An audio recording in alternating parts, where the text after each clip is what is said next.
Welcome back, guys, to episode 4 of Those Without Names.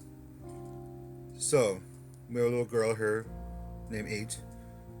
Just lost her friend 7. Her brother 0 is very scared that this is possibly not a dream at all. She's a little scared. She doesn't know what's going on. 13 is just kind of hanging out, being the bud, being the dude. So she's just had a few more memories awaken. Some of them not so nice. She's coming to the realization that where she's at might not be a good place to be. So here we go. He was afraid too, but even more than that, he hated turning his eyes away from the truth.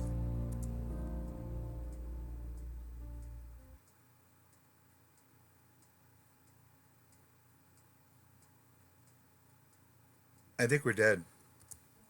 His words cut into me, and I swallowed the heavy feeling of dread in my throat. He knew I hated the topic of death. It always scared me. You're wrong. We're just dreaming. His eyes didn't waver. He stared straight at me, his expression serious and fierce. I wanted to look away, but I didn't want to back down. Backing down would mean admitting he was right. You don't understand. This isn't a dream. It's too messed up to be a dream. Don't you see? This place is holding us here. We're not waking up. We will. We just have to remember. Then we can wake and leave. What does waking even mean here, sis? It just means leaving this place. It doesn't mean we're going to really wake up. We stared at each other, neither of us wanting to back down. I could hear the frustration in his voice, and I knew he was reaching his limit. Do you remember when I asked you why you thought this was a dream? Yeah. All your reasons also work if this place is for the dead. Sharp, cold fear bubbled in my stomach, and I snapped back. And what do you know about being dead? I don't suppose you already have experience with what happens after you die. No, I don't. It's just a feeling. Well, feeling like you're dead isn't the best evidence for your argument. No, but it explains a lot of things that dreams can't. Why is that we're the only people we know here? Don't you think it's weird how we can't seem to dream up our dead or anyone else we know? Why can we only get some wishes granted but not others? Why can't we wake up? Why are we sharing the same dream? Why do we keep coming back to the same place? How long are we going to keep sleeping like this? He asked other questions in the back of my mind that I was too afraid to think about, and I almost resented him for it. I knew I couldn't answer. You could just be part of my dream. You might just be acting like the brother I think you are, but it doesn't mean that you're really you. The hurt expression on his face stung me with guilt, but I was too upset to apologize just yet. Maybe I'm not even the real me. Maybe I'm just the sister you think I am, and I'm just part of your dream. If that's the case, I should be able to manipulate you here, like making you disappear or grow smaller, but I can't, and you don't do the same to me. We fell silent. There wasn't anything I could say at the time. Still, I didn't believe him. I couldn't. I don't remember dying. I had a nightmare, but it couldn't be me. That wasn't my memory. I wasn't dead. I couldn't be.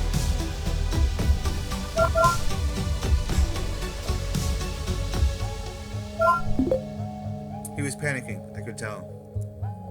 When he was frustrated, he would forget to hold back, and when he would say everything on his mind. I tried to keep calm as I spoke. We've just been stuck here for too long. It's starting to mess with our heads. It only feels this is long because time doesn't really feel real. We don't actually know how much time has passed. When you wake up, you see dreams can't last forever. Nothing does. Dreams. He looked down at the ground, strange tight expression on his face. There's something I've wanted to tell you. Feeling a strange sense of dread, I waited for him to speak. Whatever it was, it didn't look easy to say. I've been having weird dreams. It's not the same as the memories. It feels like dreaming because I don't remember it happening. But I die in this dream. At first, I couldn't see anything, but the second time I saw the dream felt more vivid. I wasn't sure at first, but now I am. I was dying in that dream. The words hung in the air, heavy and foreboding. I remembered my nightmare, the memory that I didn't remember, and the one that wasn't mine. I didn't know my brother was seeing them too. How long have you been having these dreams? A while now. Why haven't you told me? Because it'll scare you. Things like this always scares you. He paused, looking back at me. I think I'm dead, sis. My stomach dropped and cold feeling filled my insides. My brother's voice sounded so small, and all of a sudden I knew he was just as frightened as me. He brought this up for me for a reason. Even if he knew it would scare me, he was scared too. He wanted me to disprove him, and dispel all of his worries. He fought against me as much as he could, because somewhere inside he hoped I would still be able to convince him that he was wrong. It was a terrible, heavy burden for me to bear. This place took more than just my name from me. It took the memories that made me and what I am, what I used to be, and now it feels like it's taking more.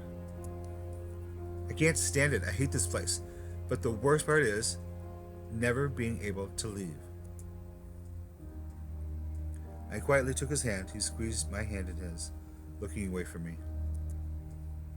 I kept my face turned into the side, knowing he didn't want me to see him cry. We'll wake up soon.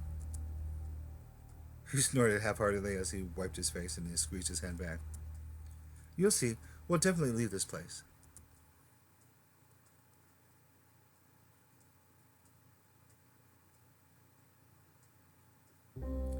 The first time I was hit wasn't meant for me.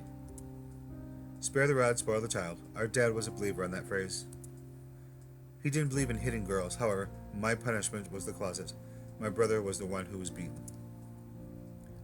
More often than not, we were punished during study time. If we didn't understand anything, Dad would teach us.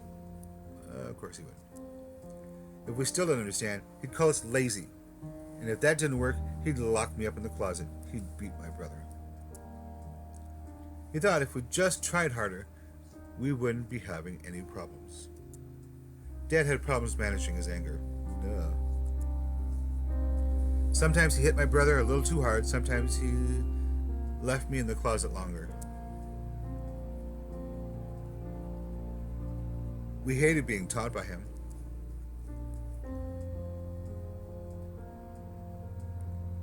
My brother's weakest subject was math. He got beaten a lot for not understanding. He tried. It wasn't enough.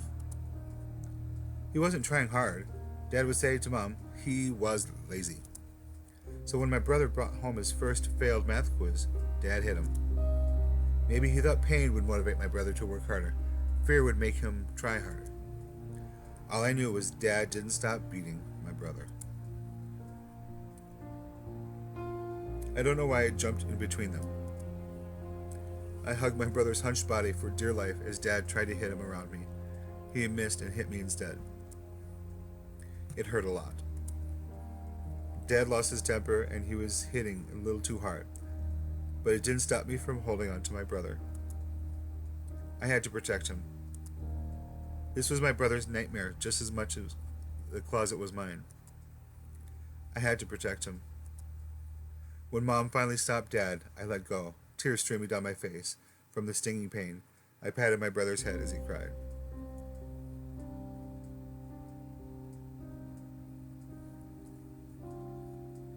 My brother was always there for me when I was in the closet. That day I realized I could be there for him too.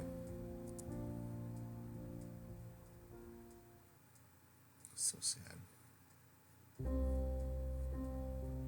My brother was at his limit. He couldn't calm down and he always looked agitated at something. Even being in the studio didn't help him anymore. There was nothing 13 and I could do. We understood, so we just watched. While 13 hid behind his jokes and I hid behind my silence, my brother couldn't contain his frustration. My brother wasn't the type to hide. He paced restlessly around the hill. He paced in the building. There wasn't anywhere else to go, but he didn't want to stop. He was just afraid of stopping. 13 took to keeping my company in his place.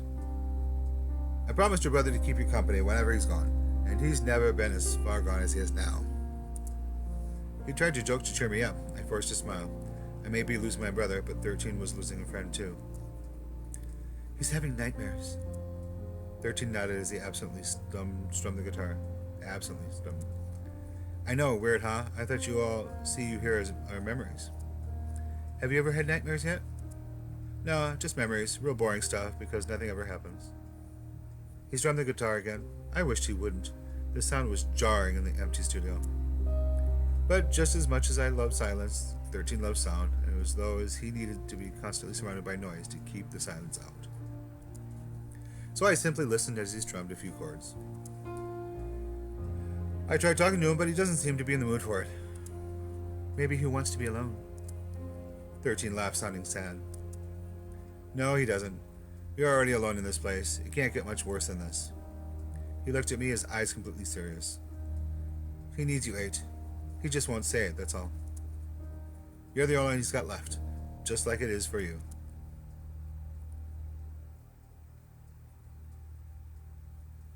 Sad. So sad. With 13's words in my mind, I went looking for my brother. He was staring up the earth again. I wondered if it was because he wanted to go home, and that is where he thought home was. I stood beside him and looked up at the earth, too. Beautiful, frightened, nostalgic home.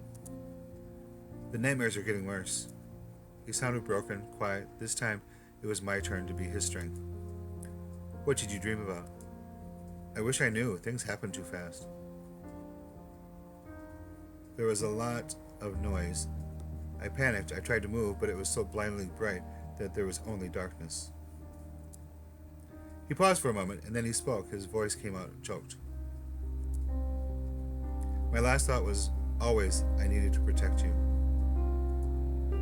I took a deep breath, squeezing my fingers tightly. My brother needed me to stay strong, so I didn't speak. I think I failed. I think that's my regret, that I failed you. I just wish I knew why I couldn't protect you. I wish I remembered. He drew a shuddering breath, covering his face with his hand. I'm sorry. I am so, so sorry. Oh, let's see. Do we just reaffirm him? Do we want to let him go? My brother wasn't blaming himself. It was painful to watch. Was blaming himself, especially since it was about me. I wanted to erase his pain, even just a little. Hey, come on. You said you don't remember this happening, right? Just a nightmare. You don't have to apologize for something that didn't happen. He rubbed his eyes, trying to stop himself from shaking. Yeah, maybe. He let out a breath, looking at me. His eyes seemed lonely as he forced a smile. Forget it. Sorry. We stood in silence for a while, gazing up at the earth. I didn't want him taken off. I'm not done with the game yet. I stole a glance at my brother's profile. He seemed calmer now, but also distant. I suddenly felt lonely. I didn't understand why I knew, but he was beginning to move forward with or without me. This was the last time we were going to be standing together like this, looking up at the same sky. Uh-oh. So it looks like I can go in multiple directions here. As far as I can tell, there's 4 different directions. After the divorce, our dad chose to live in the countryside. Woohoo! Where he used to live on a farm and he missed the wide open space. Every second week, my brother and I went to live with him. I liked the wide open spaces too. I liked it that it was quiet and there weren't many people around. But my brother hated it for the same reasons I loved it. My brother chose a college 2 hours away, so he just didn't have to come live at our dad's house. He worked a part-time job and lived in the dorm instead of the middle of the city. We rarely talked to each other after that. There was always the internet, and sometimes we texted each other, but it wasn't the same. The distance between us was more than just physical space. We were growing apart, too. I was told this was something that happened naturally to everybody, something that couldn't be helped. I just didn't realize it would happen to us, too.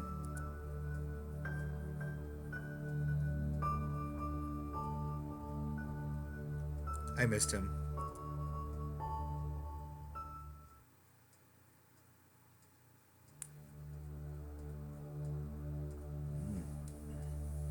It was late at night. I don't remember why, but I was late coming home. Trains had stopped running. I took the last bus out of the countryside where it left me standing alone at the last stop. I was supposed to take the final bus that went to my dad's house, but it had already stopped a long time ago. The distance from the stop to my dad's house was far too long to walk. I called my dad, but he was out working on the night shift. I will quit if she dies on the way to her dad's house. I will do this again with a different story. It was just me and the stars. I looked up at them and felt so small and so terribly alone. I texted my brother. I told him I missed the bus. He called back immediately. Why isn't Dad picking you up? He's working the night shift. I hadn't heard his voice in so long. We hadn't talked in half a year. The phone warped his voice and sounded a little strange and distant, yet so familiar. All of a sudden, my throat seized and I couldn't speak. My brother misunderstood. He thought I was calling for help. Wait for me, I'll be there soon. Oh, such a good brother, 2 hours away. It was an hour's drive to where I was from. Oh, okay. All right. He drove as fast as she told me he's 2 hours away from his dad. As fast as he could and reached me in 40 minutes. Wow. He should have had his phone on at least. My brother complained as soon as I got into his car. He tapped the steering wheel with his fingers, angry on my behalf. Thanks for coming. I meant it. He glanced over at me and released the parking brake. You were about to cry. I just couldn't leave you here. Oh. Good brother, good brother. And now his ride back to Dad's home. We drove down the lonely country road. No other signs of life than my brother's car. That's why the accident happened. Oh, that's when the accident happened. There was no one around to help. Oh, I remember now. This was my memory all along. This wasn't my brother's fault. He sped to me that night, but he was also a careful driver. Mom and I were easily frightened in cars, and since he was the one to drive us, he learned how to drive carefully. It was the truck that smashed into us. Oh, I don't want to read this. The road home was long and deserted. Truck drivers drove by sometimes, especially late at night. There was a bend in the road around the side of the cliff. The truck driver was driving too, as fast as he turned, and he lost control. I don't want to start crying, guys. Oh. There was a piercing bright light and the loud wail of the horn. My brother swerved sharply. Then the world turned over. He tried to save me. The driver's side of my brother's car took most of the damage. It was very nearly flattened.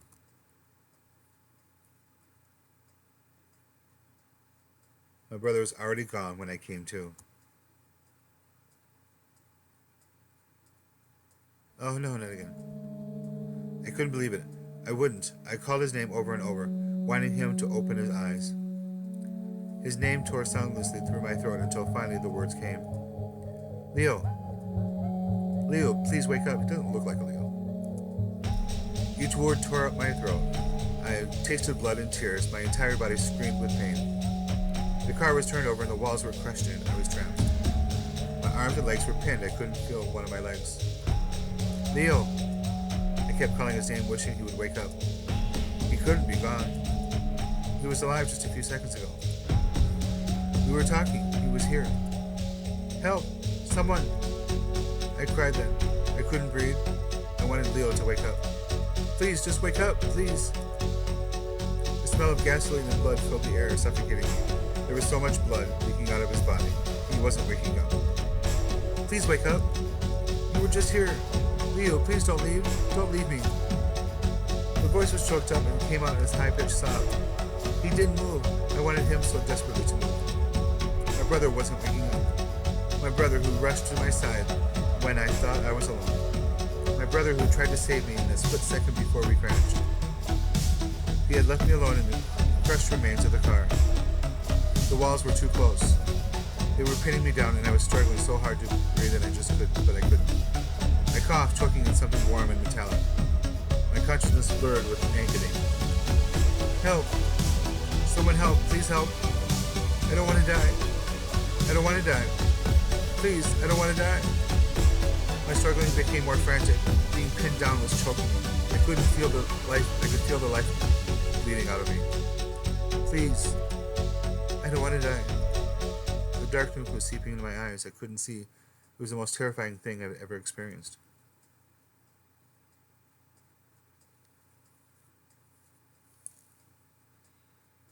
And just like my name, my life snuffed out slowly like a dying ember.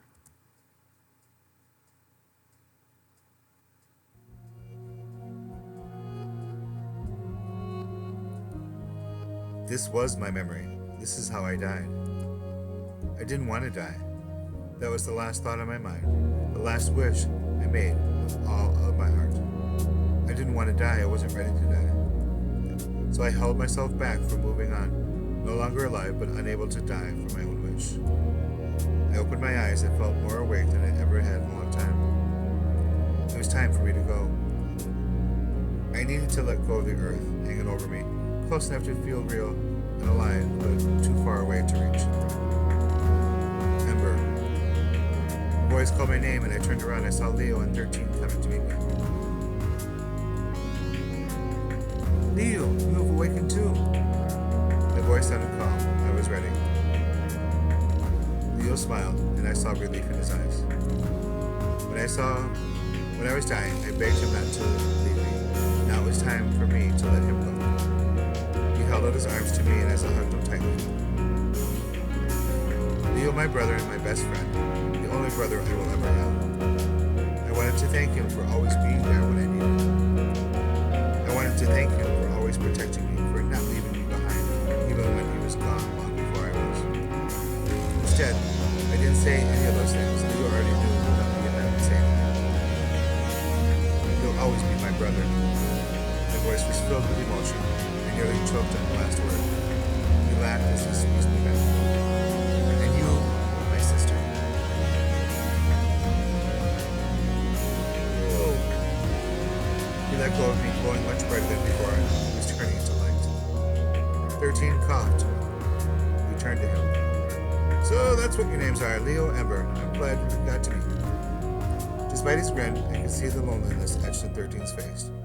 I exchanged a knowing look with Leo. We both hugged, 13 on cue. Whoa. That was fun. Start waking up too. Don't take too long. I won't. I'll catch up, you'll see.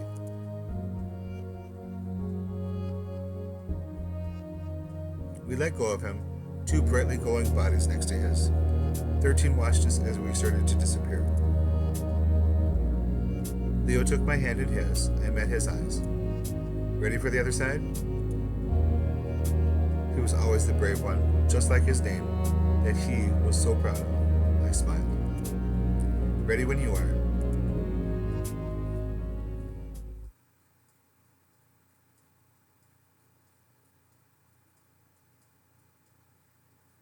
Acceptance and moving forward.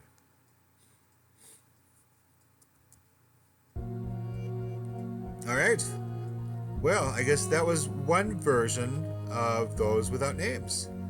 I did some research on this, and I guess there's 4 different endings. That one of them possibly that they were dead, and I'm not happy about this. So I might explore this and see if I can come up with another conclusion. But I hope you guys enjoyed this little series. You can go to the itch.io website and you can download this and play along and see what you get. If you do, hey, leave me a text. If you post it on YouTube or on another website, send me a note and I will come look at it, okay? Thanks, guys. We'll talk to you soon. Subscribe, hit that like button, hit that share button. It really does a good job for our channel to get exposure. So we'll see you soon. Bye.